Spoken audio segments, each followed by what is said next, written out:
This lecture is in continuation with the previous lecture on transport phenomena in furnaces. I have discussed there the importance of fluid flow and heat transfer. So, as such, today I will be discussing fluid flow and in that the macroscopic energy balance. Macroscopic energy balance considers the properties of flow, rather physical properties of the flow like density, viscosity, velocity at the inlet and at the exit. In the macroscopic balance, what is happening to the flow inside the system is not being considered. Macroscopic energy balance comprises of the defining the physical properties at the inlet and outlet and all forms of energy that are entering into the system and that are exiting the system, they are to be considered. Now, let us represent schematically what system under consideration. So, for example, we consider a system, a schematic representation of a flow system is a schematic representation of a flow system at steady state. So, here the fluid is entering at velocity v1, fluid is exiting at velocity v2. So, this is the inlet, this is the outlet. Here we have put some pressure measuring device that measures pressure at inlet, and similarly we are putting pressure measuring device somewhere at the outlet, and this is measuring pressure SP2. Now, in the system a certain amount of heat, let us say Q, is entering into the system, and a fan is also used which is introducing certain mechanical energy into the system. So, this is a system under consideration, that is, consider a flow of the fluid from inlet to outlet. So, somewhere we consider this is system at 1 and somewhere here it is 2. So, in fact, this is the schematic representation of a flow system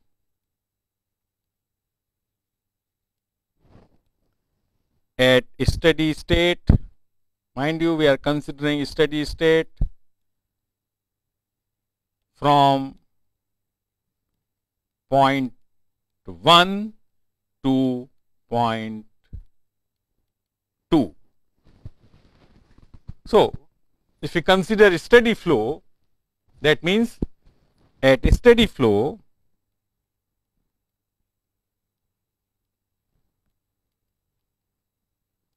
rate of mass in,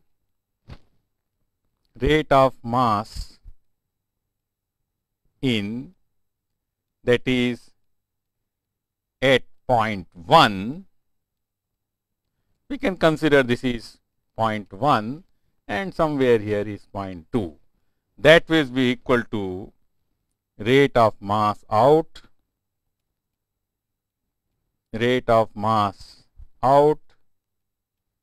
at 2. Also, we are assuming that conditions at 1 and 2, conditions means all the physical properties which are under consideration, conditions at 1 and 2 are not changing with time, are not changing with time. In addition, we are representing a cross-hatched area in the flow system. This is the cross-hatched area.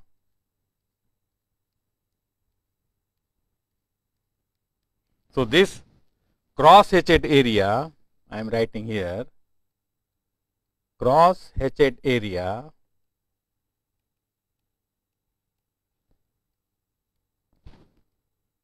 represents a given quantity of fluid, a given quantity of fluid, say 1 kg during its passage through the system, that is, I am considering 1 kg of the fluid. Now, as the topic under discussion is macroscopic energy balance, so we have to consider different kinds of energy and energy changes which are occurring as the fluid flows from point 1 to point 2. So, the different kinds of energies, different kinds of energy,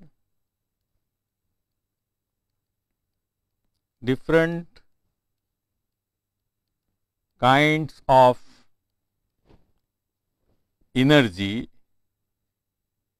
and energy changes are to be considered, and energy changes are to be considered. So, one, the energy entering and leaving, say energy entering and leaving the system.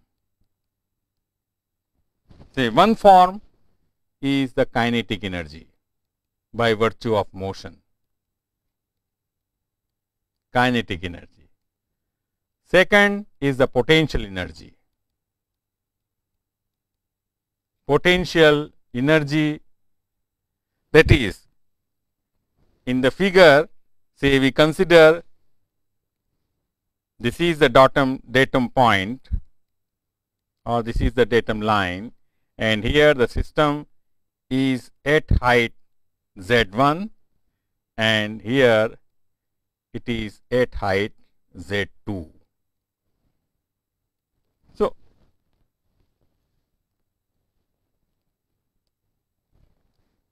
So, kinetic energy, potential energy and energy entering and leaving, pressure energy,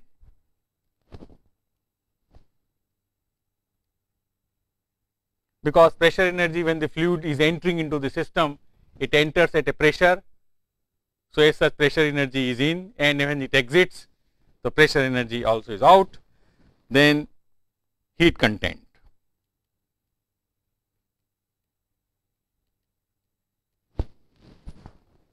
Second, energy exchange.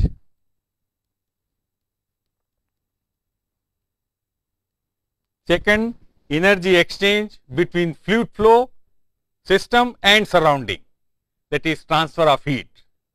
So, if the heat is entering from surrounding to system or system to surrounding. So, heat exchange or energy exchange between system and surrounding. Third, mechanical work addition. Mechanical work addition. Say for example, by a fan or pump. Fourth, say 1 kg of fluid, 1 kg of fluid is considered.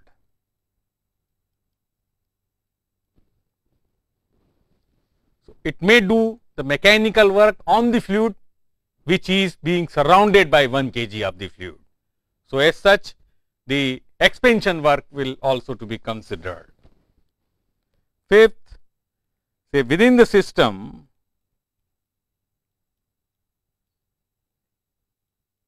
within the system, mechanical energy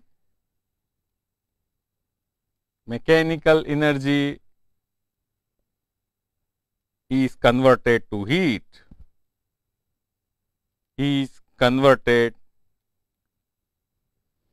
So, as such, these energies are to be considered.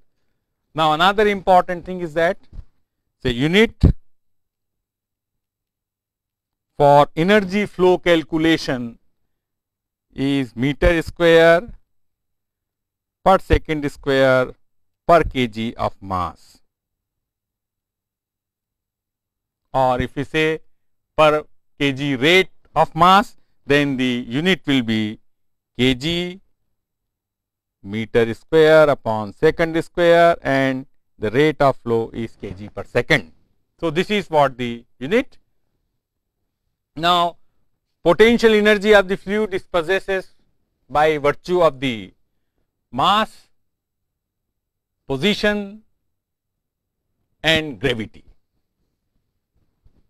So, the increase in potential energy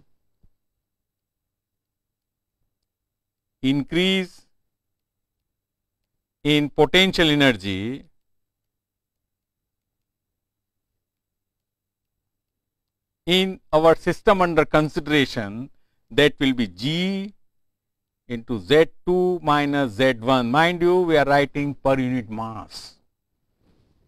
Similarly, change in kinetic energy,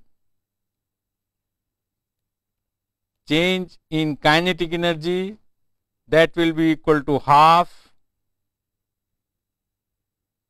V2 square minus V1 square. Again, it is on per unit mass, where V1 and V2 are the average velocities,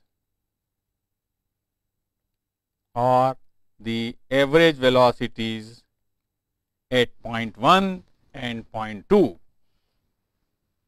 Third form energy is pressure energy,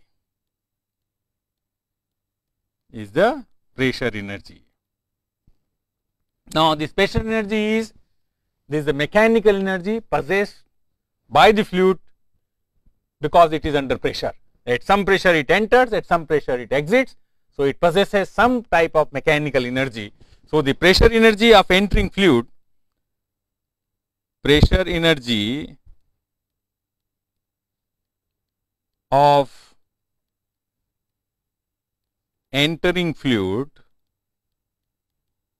that is at inlet, whichever way you want to call, that is equal to P1 upon rho 1, and at the exit, that will be equal to P2 upon rho 2.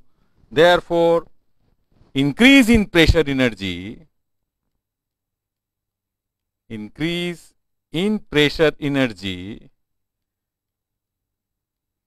as the fluid flows from 1 to 2, that will be equal to P2 upon rho 2 minus P1 upon rho 1. The energy content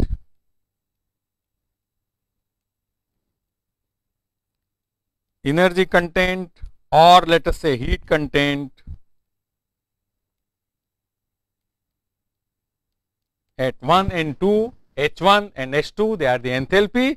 So, increase in energy content, so increase, that will be equal to H2 minus H1 or E2 minus E1. Now, if the heat enters on surrounding to the system, then we have to consider, so this heat absorbed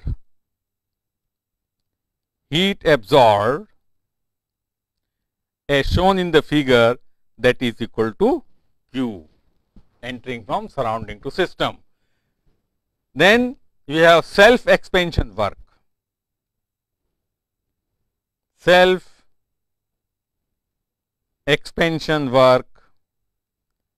And as I have said, the self expansion work is due to the surrounding of the fluid concerning the 1 kg of the fluid. Say we have considered 1 kg of the fluid, and this is the mechanical work that 1 kg of the fluid done on fluid surrounding it as it expands, because as the fluid flows, depending on the density change, there is an expansion also occur, and as a result of expansion, mechanical work will be done, and that is called the self expansion work, and that is equal to 1 to 2 P d 1 by rho. Now, the self expansion work,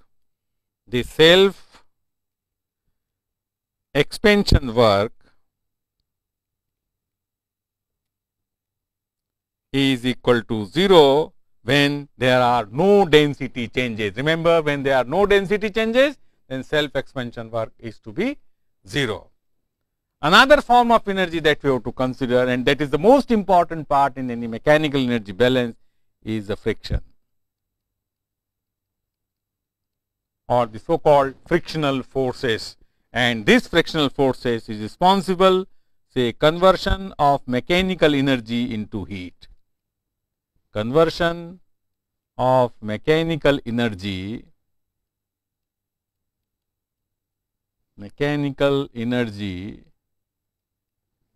into heat, because as the fluid flows, there is a frictional forces exerted by the fluid on the wall depending on the roughness of the wall. Then there is a entrance and exit effects. All these, they are to be considered in the friction, and that is also being accounted in the so called mechanical in the so called macroscopic energy balance. Then mechanical energy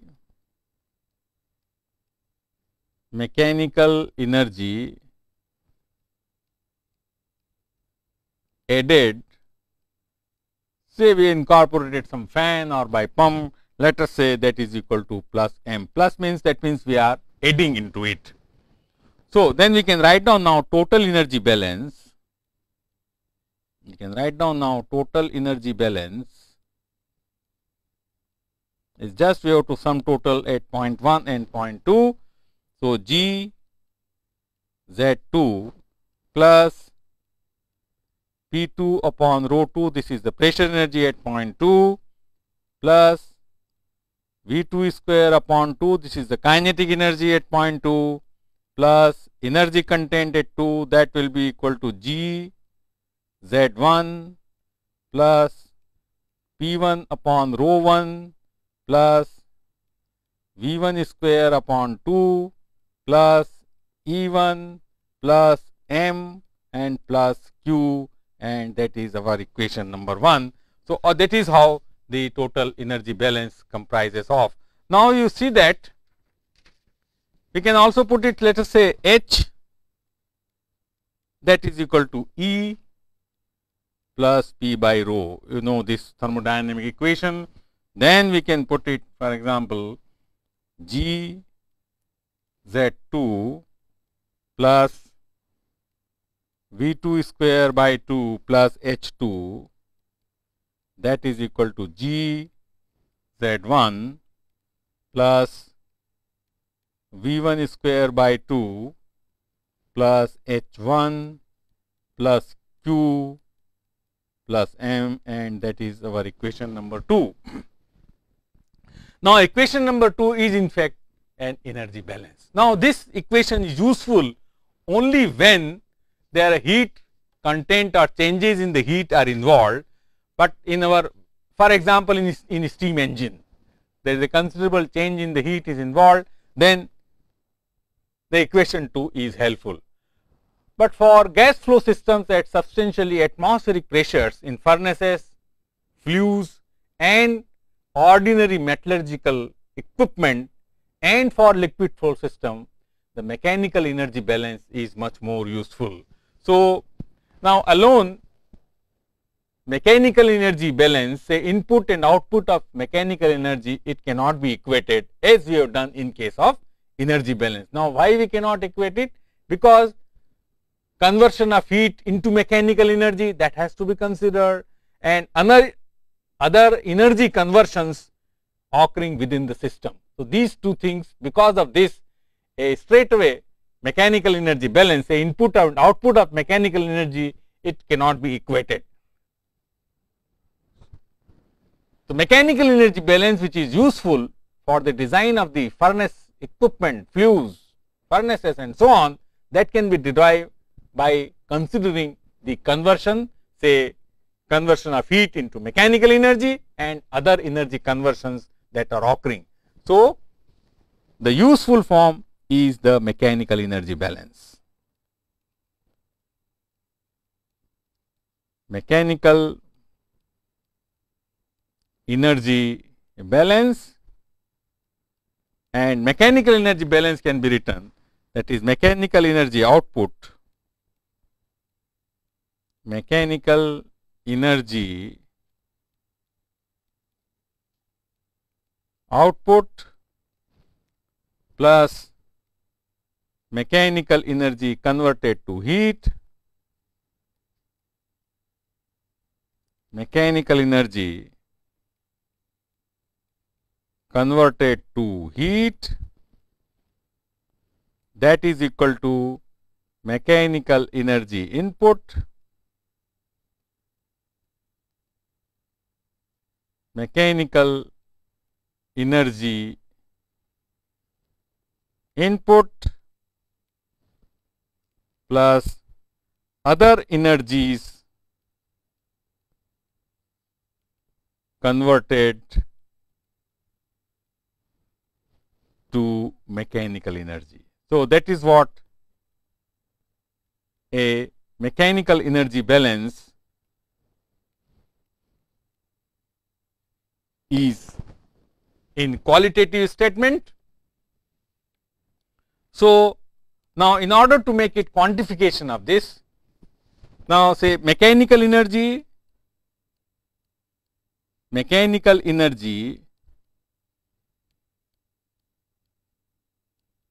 converted to heat, that is the friction, that is the friction, and frictional forces are F.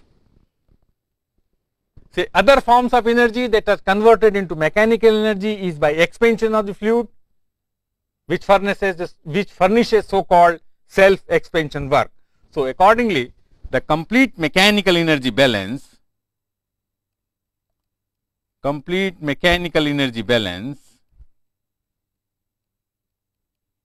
mechanical energy balance, it can be written as G Z2 plus P2 upon rho 2 plus V2 square upon 2 plus F, that is equal to G Z1 plus P1 upon rho 1 plus V1 square upon 2 plus M plus P d 1 by rho.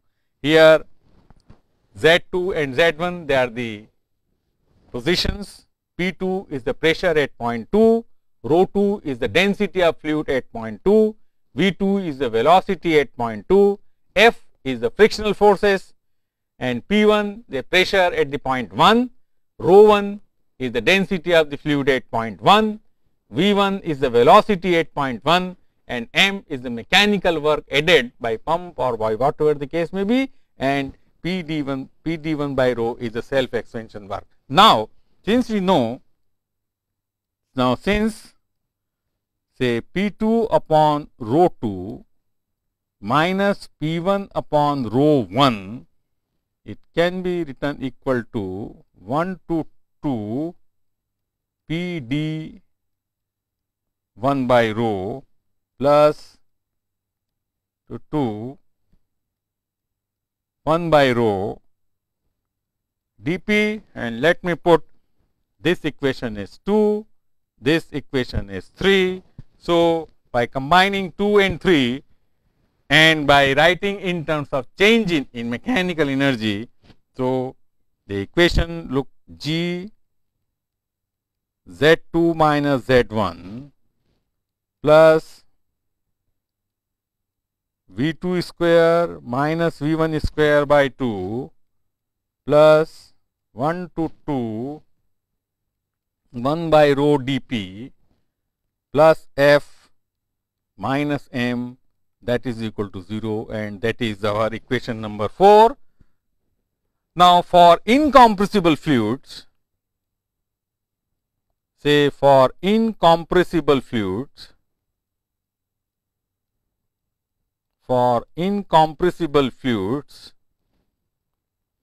say 1 upon rho into dP 1 to 2, the self expansion energy is negligible. Self expansion energy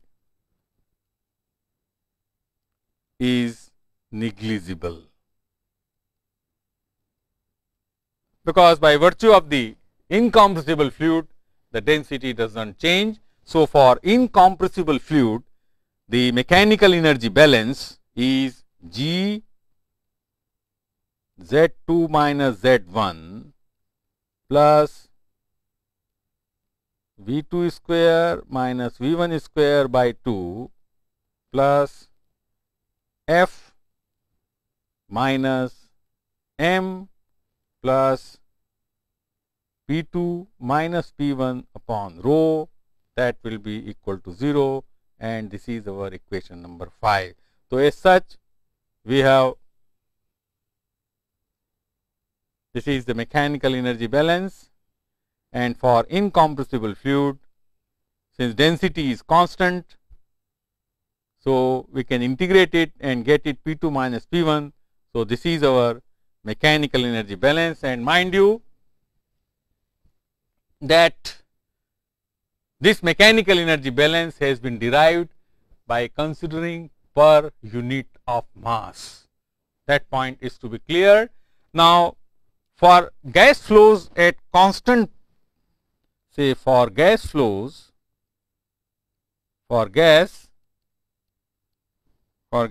say at constant temperature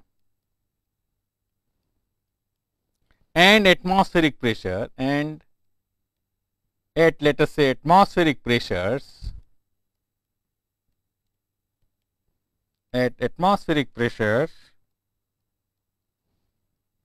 say rho is practically constant. Rho is practically constant. So, then we can write down, say, equation 5 for considering this one. Then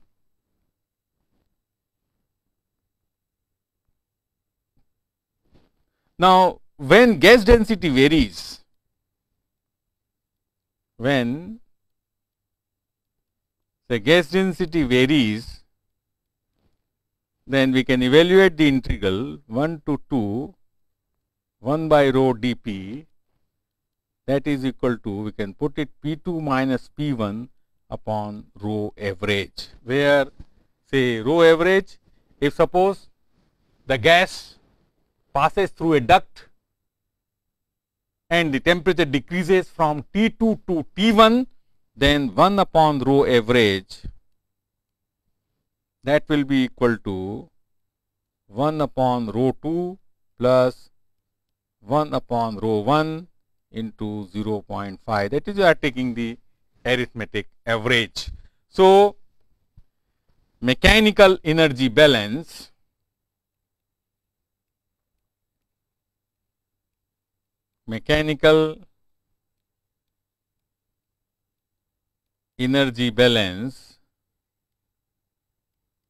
for gas flow system,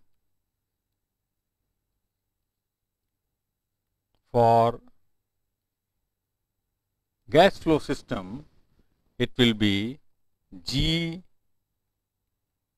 Z2 minus Z1 plus P2 minus P1 upon rho average plus V2 square minus V1 square by 2 plus F minus M, that is equal to 0. So, this is the mechanical energy balance for gas flow system, and let me just again number the equation. Let us put it, this is number 6, this is number 7, and this is number 8. Now, this equation 5 is for incompressible fluid. I mean, when the density is constant, then the equation 5 can be used, and for gas flow system this equation 8 is very useful. Now, if you see into those equations, say 5 and 8, you will find that frictional forces is the most important part and that are to be evaluated. Now, in the equation 8 or equation 5, if you look, you will find that G is the acceleration due to gravity and is known. Z2 and Z1, you know the position of the inlet and position of the outlet with reference to a datum point. And by virtue of the mass of the position, the potential energy is entering or exiting. So, Z2 and Z1, they are known to us. Similarly, P2 and P1, they can be measured at the outlet and at the exit, and one knows them. Rho average for gases, you know the temperature at entry and temperature at the exit. By invoking ideal gas law, one can calculate the densities and one can find out the average density. And in case of liquids, one know the density of the fluid, and we are taking as incompressible fluid, then density of the fluid is also known to us. Now, the most important part in the mechanical energy balance, when it is applied to the flow systems for designing of the fluid, designing of the stack, designing of the flow measuring devices, the most important parameters are the evaluation of frictional forces F, and if one can evaluate the frictional forces, then one can also find out what should be the mechanical work, or say if you require to add a pump, then one can calculate. So, as such, our next thing would be the evaluation of frictional forces. Evaluation of frictional forces.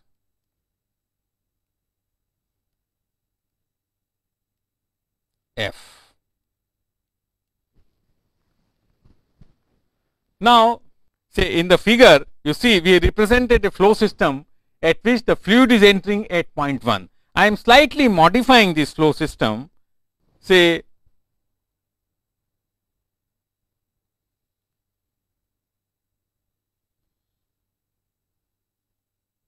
what I am doing now, that the fluid is entering from a reservoir, and here it is exiting into some sort of a reservoir, and the fluid is flowing into this system. So, now if this is my now position 1 and this is my position 2, recall in earlier our position 1 and 2 was directly at the inlet. Now, in this 1 and 2, as you see from here, as the fluid enters from 1 to the system, this is my system, then there is a contraction. As the fluid exits from the system, there is an expansion, and the frictional forces will act also along the walls of the system. So, in such case, the evaluation of frictional forces, that is F, that will be equal to 2F L upon D V bar square plus half EF1 V bar square plus half EF2 V bar square, where this V bar, that is equal to velocity in pipe. Velocity in pipe, if you are considering flow in a pipe, or velocity in system. Now, this point is to be very clearly understood that this V bar is different than V1 and V2. In this system, V1 is here and V2 is here, where V bar is the velocity in this particular case. Whereas in this 13, whereas in this figure you see the V1 is at the inlet and V2 at the outlet of the system. Whereas if the system is connected by a reservoir on both sides, then as the fluid enters there is a contraction, as it exits there is an expansion. So, accordingly one has to consider the losses because of friction occurring due to contraction as well as due to expansion. So, as such EF1 and EF2 are the losses due to contraction and expansion of fluid and expansion of fluid. L is the length of the flow passage.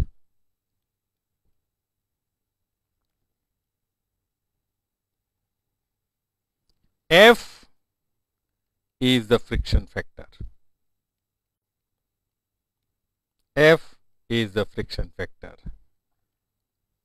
Now, again I must emphasize over here that while applying the mechanical energy balance to the flow system, the differentiation between V1, V2 and V bar must be clearly understood. As my experience with the teaching of this course, I always found that the students commit mistakes in understanding V1, V2 and V bar. Now, note V1 and V2, they are the velocities at point 1 and at point 2, whereas V bar is the velocity in the pipe, for example, or velocity in the system. Physically, you can also perceive that the frictional forces will act only there when the fluid is in touch with the surface. So, V bar will be the velocity in the pipe, whereas V1 and V2, they are the velocities at the entrance and at the exit. So, that point should be very, very clearly understood while applying the mechanical energy balance. That is, in F is equal to 2F L by D V bar square and plus half EF1 V bar square plus half EF2 V bar square. V bar is not equal to V1 and V2. V bar is the velocity in the system itself. So, that point is to be clearly understood. Now, normally EF1 and EF2 values will be given while solving a problem. V bar is the velocity of pipe or in the system, and it can be calculated by the flow rate divided by the cross sectional area, that is sometimes also called empty tube velocity. So, the concept of friction, that the frictional forces act only when the fluid touches the wall, and therefore, this V bar has to be substituted by Q upon A. The only thing which is unknown in evaluation of the frictional forces is the friction factor, that is the F. Now, this friction factor, it is a function of Reynolds number and surface roughness factor, where epsilon is the protuberances. The protuberance on the surface. What does it mean? Say, for example, if this is the surface, this is the pipe and this is the surface. Now, surface is never a plane, which I have shown. It will be something like this. That is roughness. So, this height from here to here, that is the epsilon. So, that is what I want to say. Now, this friction factor against this friction factor is a function of Reynolds number, and Reynolds number is defined d, mind you, d v bar, remember, rho upon mu, d is the diameter, v bar is the velocity, same as I have just now defined, rho is the density and mu is the viscosity of the fluid. D, for example, if you are considered a pipe, then it is a pipe diameter.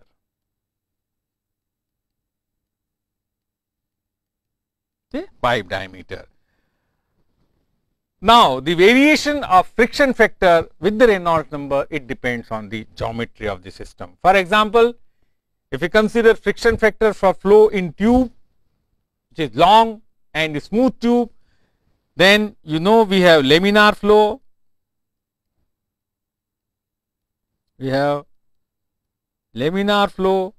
and then we have turbulent flow. For flow of fluid in tubes, long and smooth, normally the transition from laminar to turbulent flow occurs when the Reynolds number exceeds 2100. So, in books you will find a plot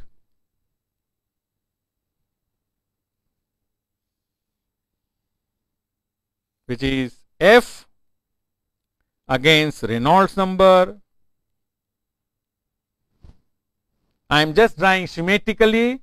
So, the friction factor for laminar flow is this one, it decreases as the Reynolds number increases, and then under the turbulent flow we have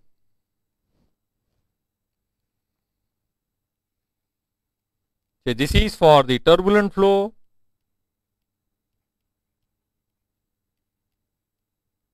this is for laminar flow, and this is somewhere is the transition. And for detailed, you can refer the book by D.R. Poirier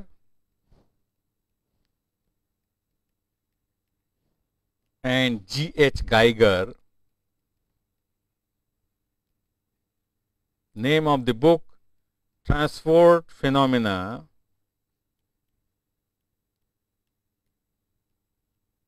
in Materials Processing,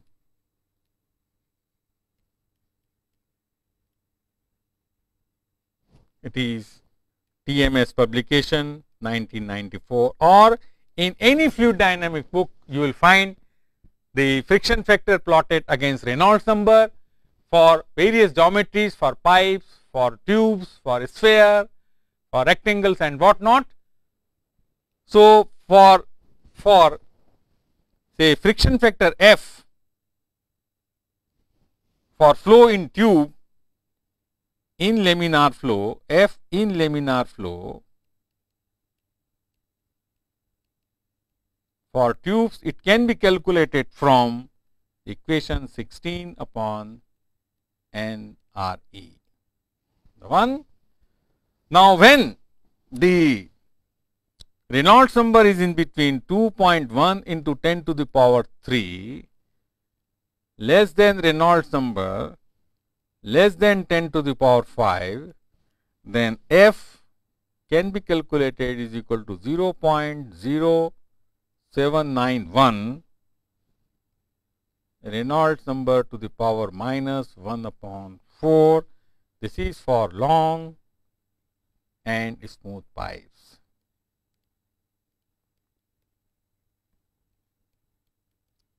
I just given for laminar flow and turbulent flow, these two equations. However, for all other geometries and depending on the type of problem, depending on the type of flow system, the value of f can be determined from the standard charts which are available in any fluid dynamic book. Now, sometimes we may also come across the non-circular type of geometries. So, therefore, for flow in non-circular conduits, flow in non-circular conduits, the problem comes what should be the diameter. So, here we take an equivalent diameter dE. dE is the equivalent diameter and that is defined as 4 into flow area upon weighted perimeter.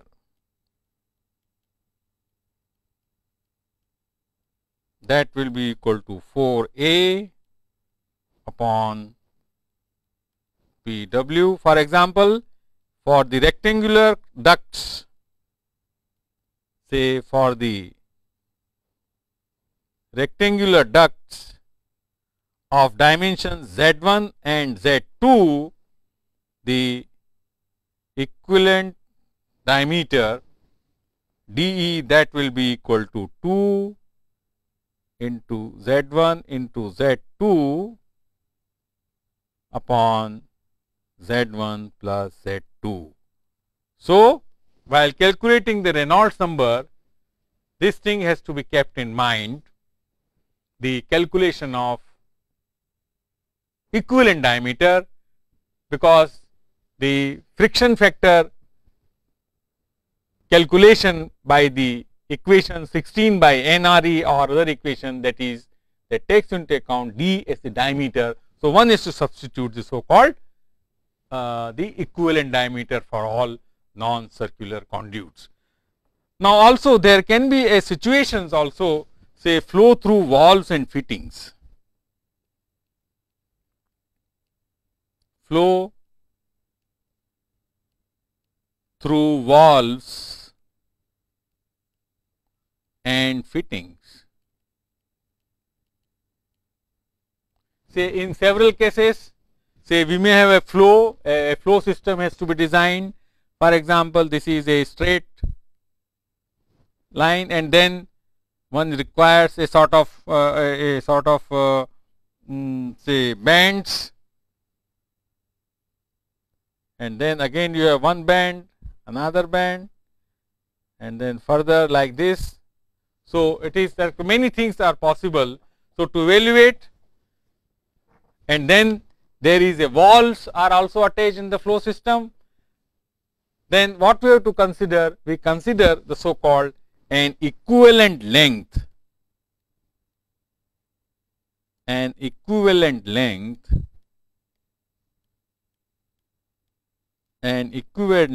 of the fixtures,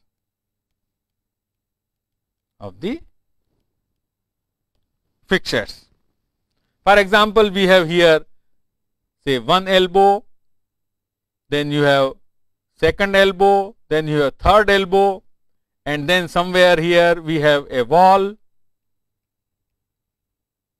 So, fluid is flowing from here through the elbows, through the pipe, through the elbows, and again wall. So, everywhere there will be frictional losses, and these frictional losses are accounted by converting the fixtures into the respective equivalent lengths.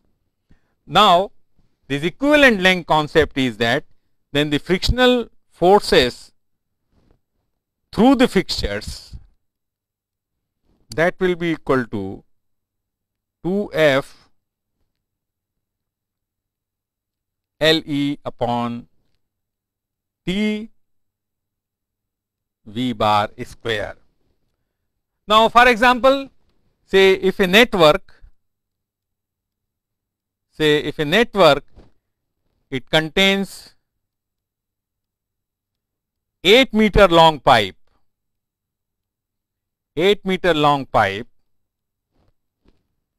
say with an with inside diameter, let us say 25 millimeter. It has 3 elbows and elbows are 90° and a standard one, and a gate wall, and a gate wall which is 1/4 closed. Then L by D for such cases will be equal to L by D of pipe plus 3 elbows, and each elbow has the equivalent length elbows plus LE upon D of the gate wall. Now, for your information, these fixtures could be of many types. The standard elbow or 90°, 45°. So, for all such cases, a standard table has to be consulted in order to find out the losses, because what will happen, because of the elbow, because of the wall, there will be losses in the pressure, and these losses are accounted by converting those fixtures into the equivalent length, that is all. So, in this case, the L by D, which has to be substituted for calculation of the frictional forces, that will be equal to 8 upon 0.025 plus 3 into 31. This value of 31 I have obtained from a table, and as such you can see also those tables, and from those tables these values are available and they can be substituted, plus for the gate wall it is 40. So, L by D for evaluation of the frictional forces in this case has become equal to 453, and this value of 453, that should be used in this particular equation. That is, this is the L by D, and this value of 453 that we have calculated, it has to be used in this expression. Now, had there been no elbows and no gate wall, then L by D, that is the length of the pipe divided by the diameter. So, this whole macroscopic energy balance, it requires lot of exercise to solve the problem. So, as such we will see some of the illustrations in the forthcoming lectures.